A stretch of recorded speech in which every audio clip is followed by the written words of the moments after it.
What would you say to the person that is tired? They are taking care of their parents, they are taking care of their family, and they're that person everybody leans on, their workplace, whatever. But they feel like they might be too tired to show up. Yeah. Well, self-care is very important. We have to take care of ourselves, or else we're not really able to be there fully for other people. Mm-hmm. And a lot of the times that means that we... Okay, I'm going to be vulnerable. Yeah. I feel like my heart is very open right now, and being in this space is like making me aware of how much I'm dealing with right now. I know that sounds crazy, and so I'm like, I need to tap into kind of a more natural flow. So just give me like a second to kind of, because this all like talking about mental health awareness and being very aware of, I'm glad we're recording this. Okay.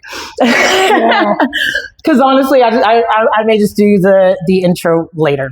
Let's just be natural. Yeah. Let's just be natural with each other.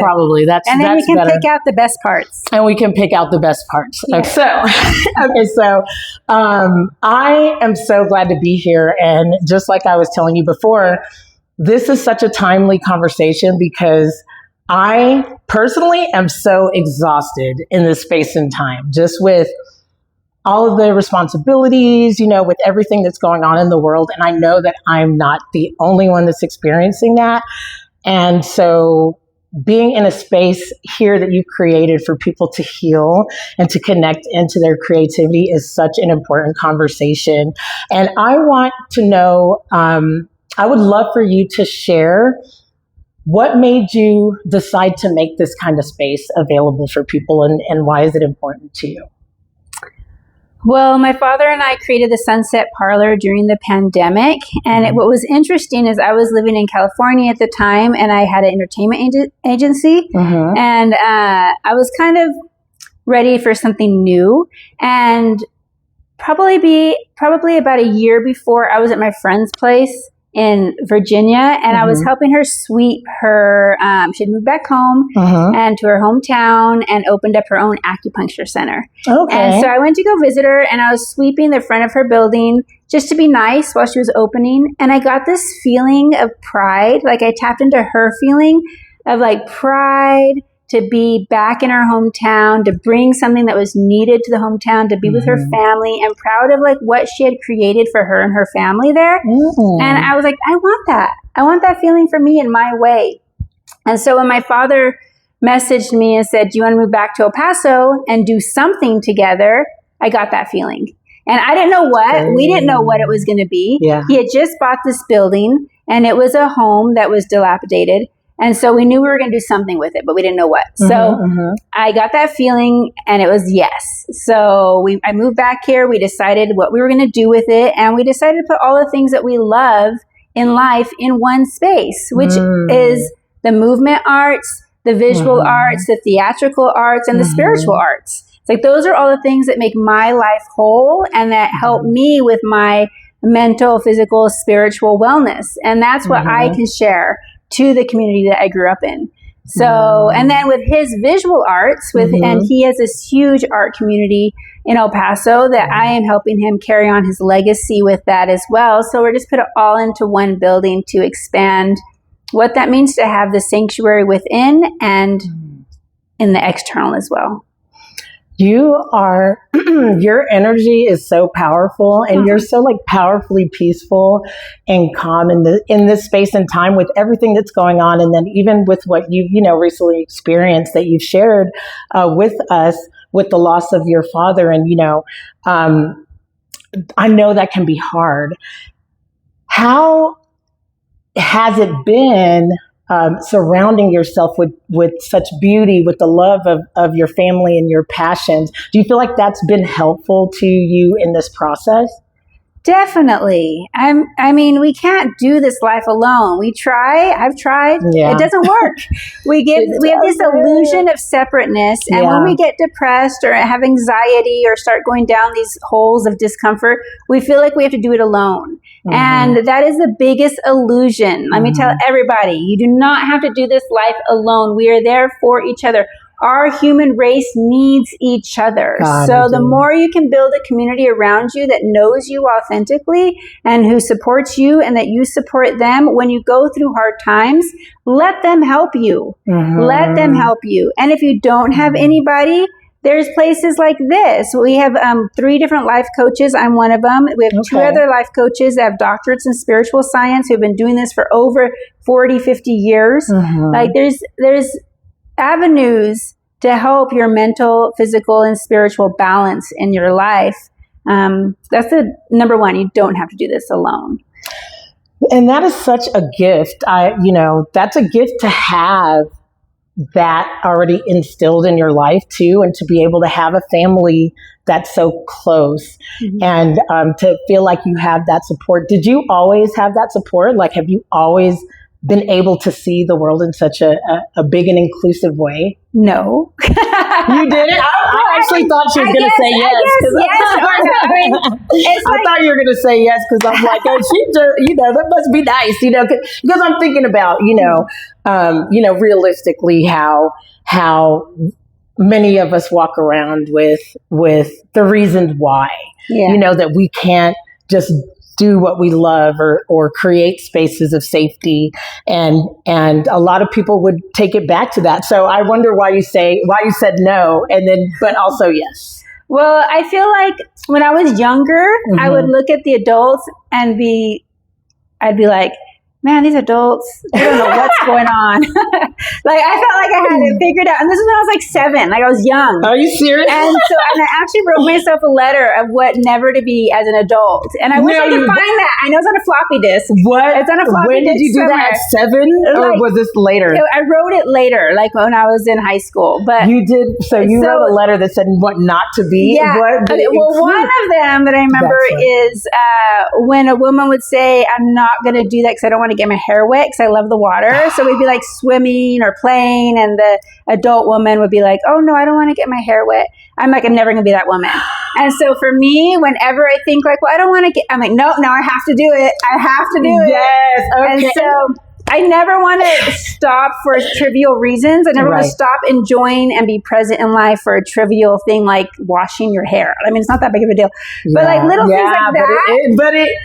It's not. But it can feel like that, because depending on what the circumstance is, you feel like you're constantly being judged, or you're constantly needing to be ready for something else. And it's so funny because I literally said that the other day when I went swimming. I was thinking to myself, God, I don't want to get my I don't want to mess up my hair. And then I'm just like, why do I care? Why? It's like, what I'm saying, totally fun and healthy, because there's some vanity, which we all have. It's not like, but even I recognize that. So I'm glad I had told myself that, because it reminds me, no, get out and enjoy life, get dirty, get messy, get in it. And then you can clean yourself up later. And that's with emotions.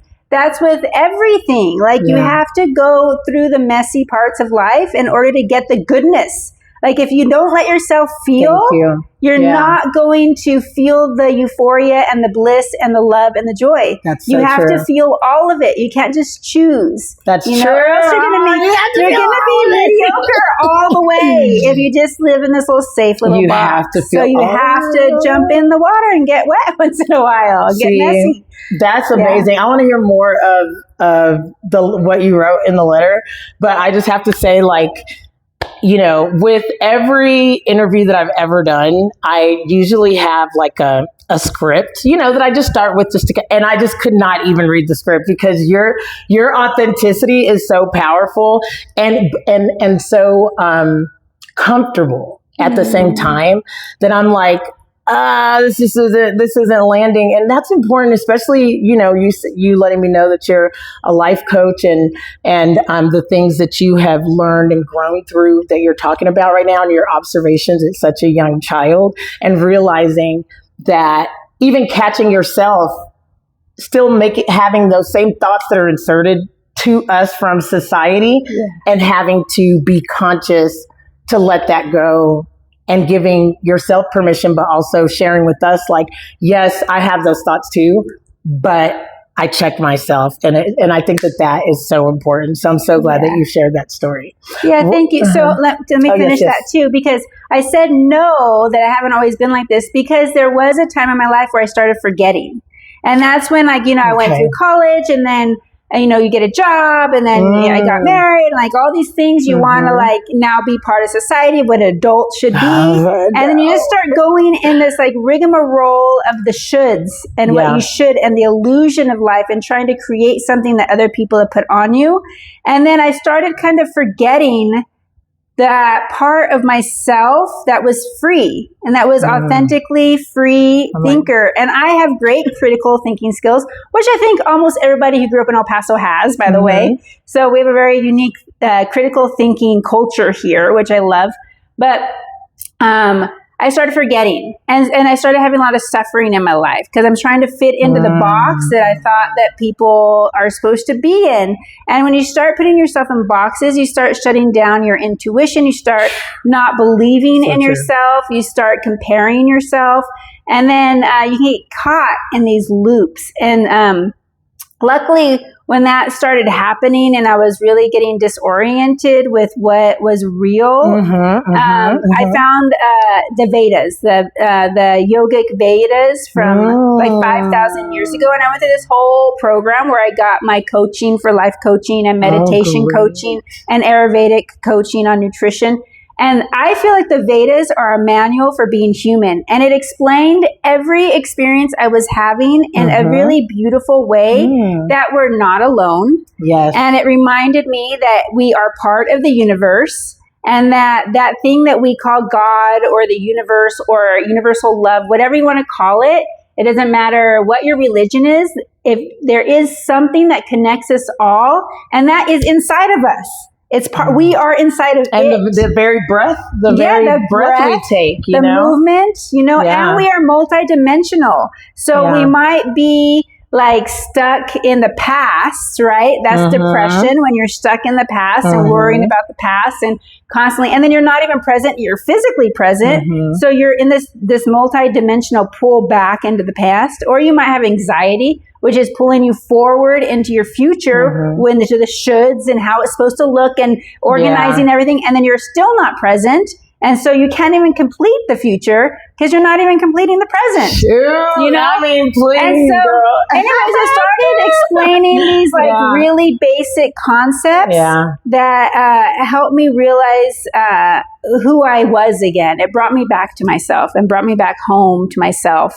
Was this when you were in California that you discovered this? Okay. And then so how long were you, because you said that you had went and helped your friend or you had went a year before you came back. You were with your friend helping her open her acupuncture space, and that was you just appreciated how you felt, how that helped, how that made you feel. Yeah. And then your father, how long was it before he called you? It was probably about a year. A year so later. you came rather quickly after you all talked about it? We had never talked about it. Well, so I see. So he had asked, so he purchased the Sunset Parlor, the home, in March 2020, before the pandemic. So like 2 weeks before the pandemic. And then the pandemic hit. And then in May 2020, he was like, I don't know what I'm doing with this building. Do you want to move back to El Paso and do something with me? And we had already opened the How Marcus Gallery together back like 30 years ago. I had just finished high school, and he said, do you want to open a gallery with me? And I said, I don't know how to do that. He's like, me either. We'll figure it out. And I said, okay. So we had already had the experience of like creating something that was sustainable together. And we both kind of craved that again, like that part of our relationship. That newness and that collaboration. What beautiful timing too. That's great. So you were able to come in 2020 and come in here. You didn't know what you were going to do with it. And just start dreaming. We just start dreaming. I think that's a very big missing part from leadership today, from community building today, is that the time to imagine. And like I was telling you before we got on online, that is something that like I'm actively going through, is just that gestation period of dreaming. And I don't think we do it long enough, but it is very uncomfortable. Well, okay. So let me tell you another step of this. Okay. Is that when I was coming out of the disillusionment of forgetting like really like the magic in life and stepping back into it, I just threw my hands up and I was like, universe, I don't know what I'm doing. Apparently, you know what I want. Right. So make it better than I can ever imagine. And that became my mantra, my energy for a while, for since I felt that feeling in my friends all the way till today, I still have that. Yes. Like, make it better than I ever imagined, and like surrendering to the unknown, surrendering to the universe. And that is so hard to do because like, I don't know what I'm going to say to you in the next moment because I don't have a script, right? Yeah. But that's how I'm living my life at the moment. Yes. And that's how I have been living it. I'm off script. I'm not doing what people have told me to do. I love that. I'm not even doing what my younger self told me to do because that wasn't working for me. Yeah. It's like, I am trusting that I'm going to be present every moment, and I have great critical thinking skills, and I am filled with love and light, and I'm going to let that guide me forward into creativity every moment. And really trusting that and not having an idea what it's going to look like. Yeah. Yeah, it's scary. Lord. Okay, you know what? That is something that I believe a lot of people really actually want. I think, actually, let me say that different because I don't know if that's really what people actually want. I know it's what I want, and I'm sure that a lot of people that watch, that are watching and that watch me and the conversations I'm having want to open up to a bigness that's possible that they've never seen before. I do believe that there are some people that want that, but I don't believe that's what everybody wants. And it makes it tough it's a tough way to go to rediscover what it is that you actually want, because once you actually start deciding or realizing or remembering that is how life should be more like, it gets to be more me no matter what. But I haven't even thought about what I want. I have, and that is a reckoning, and it's uncomfortable. Yeah. It's uncomfortable. So I love that was your approach. Now, you said the Vedas, but your discovery of the Vedas and it being a life manual, was that far before? No, or was that in that whole same time frame? 2020-ish? 2020-ish, 2019-ish, in that time frame. See, I would have thought that, I'm thinking like you're talking about like when you first moved to LA that you figured all that out. No, that's when I started forgetting it all. Okay. Because you get into like your 20s and 30s and you have your biology and you're trying to figure it out and you're trying to make money, you're trying to finish college, you're trying to get your mate, like whatever it is. Like there's like a lot going on from 20 to 30. Yes. And you're trying to fit in. You realize that maybe you need to fit into some boxes because the world isn't, nice sometimes. Yeah, we can be savage. Yeah, exactly. I'm sure in LA too, And I think, I'm glad that you're saying this too, because I think my assumption, because I know that you are Okay, so walk us through. So we have the end of the Rockies right here, the Franklin Mountains. And then we have Waco tanks out there. You can see Laredo. Over here you have the X of Mexico. You can see the bridge, the border, downtown, the plaza. At night, the whole place just shines like Christmas morning. There's just twinkling lights everywhere. So it's a really beautiful view of El Paso, especially if people coming in from out of town to have your event here. You can just see El Paso and its beauty. It's gorgeous, especially at night. Like I said, you can even see a little bit of the star at night. So let's go inside and I'll show you what's happening inside. So here we are in the mezzanine. We have beautiful artwork by Hal Marcus, Lizzie Ochoa. We have an LED screen over here you can show PowerPoints on. or whatever you want. Family slideshows. Oh, it's we have this beautiful crystal chandelier, a stage, aerial for some performances, stage lighting, surround sound. It's just a really beautiful spot. Let's go downstairs. I'll show you what it looks like downstairs.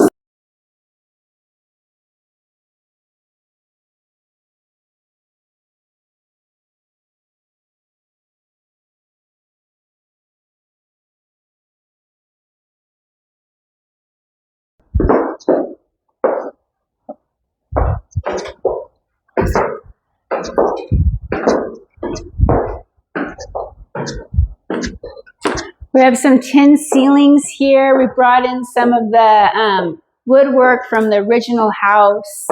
It's just a really beautiful space. We do have handicap parking in the back, so you don't have to come up all the stairs. I know everyone's always afraid of the stairs, but there's lots of different options for entrances. Oh, okay. So people can park in the back and roll right up. Yeah. Okay, and we also have some beautiful outside areas as well. So just come by, give me a call. I'll give you a whole tour of the entire venue. Fantastic. Thank you so much, Leilainia. I appreciate you. Over here. Yes, okay. Elevate El Paso by Hal Marcus. Oh, it's God also rest an his soul art gallery. too. Yeah, so you can come by. All the art is for sale. So if you're looking for gifts for family members or people from out of town, you can come by and get some gifts for them. What a beautiful painting. Thank you so much. Thank you for the so tour. much. It's been a pleasure. Yes, we'll see you soon.